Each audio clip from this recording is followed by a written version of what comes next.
Au fait, la reconnaissance des acquis, c'est quelque chose qui existe depuis déjà quelques années. Ici, au Cégep de Drummondville, on fait de la reconnaissance des acquis depuis plus de 6 ans. Évidemment, la reconnaissance des acquis, c'est quelque chose qui a toujours été accessible, mais effectivement, c'est méconnu.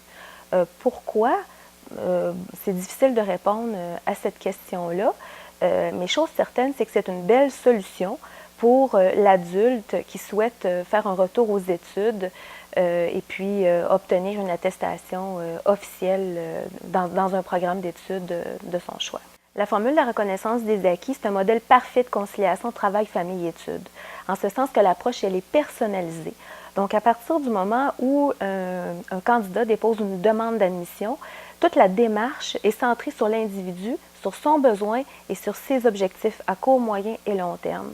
Alors, la reconnaissance des acquis, il n'y a pratiquement pas de contraintes quant au lieu, au temps, à la durée, au lieu physique. Donc, ça offre énormément de flexibilité. Et puis, à partir du moment où la personne est admise dans un processus de reconnaissance des acquis, la maison d'enseignement, l'établissement d'enseignement, le tuteur, le spécialiste de contenu qui lui est attribué, doit lui proposer des solutions qui répondent à ses besoins, à ses disponibilités et puis au délai que cette personne-là s'est fixé. Donc, c'est individualisé, c'est une démarche qui est également très personnalisée. On dit personnalisé également puisqu'évidemment, reconnaissance des acquis, lorsque la personne débute son processus, on la jumelle avec un tuteur, un spécialiste de contenu et évidemment, c'est un accompagnateur. Donc, cette personne-là, la notion d'échec n'existe pas. Donc, à partir du moment où on vous a admis en reconnaissance des acquis et des compétences, on doit vous accompagner jusqu'à ce que vous puissiez démontrer que vous maîtrisez les compétences et qu'on puisse l'évaluer. La base même, la reconnaissance des acquis et des compétences, c'est qu'on parle du fait que la personne qui dépose une demande d'admission détient des connaissances, des compétences de base. Donc, on va partir de ce que la personne sait et on va cibler seulement ce qui lui manque pour qu'elle puisse aller chercher cette compétence-là. Alors, on ne réapprendra pas à la personne ce qu'elle sait déjà et qu'elle est en mesure de démontrer qu'elle le sait. On va vraiment cibler seulement ce dont elle a besoin.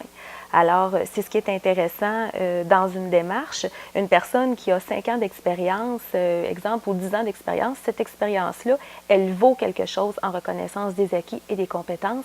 On va l'évaluer et la personne doit le démontrer, bien entendu, mais on part de ce postulat-là. C'est montré, on le voit, on le constate de plus en plus, année après année. L'offre en reconnaissance des acquis, les programmes se diversifient, mais également l'intérêt, la demande est là. Les gens s'intéressent à ça lorsqu'ils en entendent parler. Évidemment, ça suscite leur curiosité. Au départ, ils ne savent pas trop ce en quoi ça consiste, mais aussitôt qu'on prend le temps de s'asseoir avec eux ou de leur faire parvenir de l'information ou de leur expliquer davantage ce que c'est, quels sont les avantages que ça peut leur offrir, le taux de dépôt de demande d'admission est très, très bon puisque les gens voient qu'il y a énormément d'avantages, que c'est une démarche qui offre beaucoup. Ce qui fait notre force à la formation continue du Cégep de Drummondville, c'est l'accompagnement qu'on offre. C'est un accompagnement qui est personnalisé. Donc, à partir du moment où on crée un contact avec la personne, on écoute son besoin et on lui propose une solution selon le besoin de cette personne-là et de ses objectifs, bien entendu.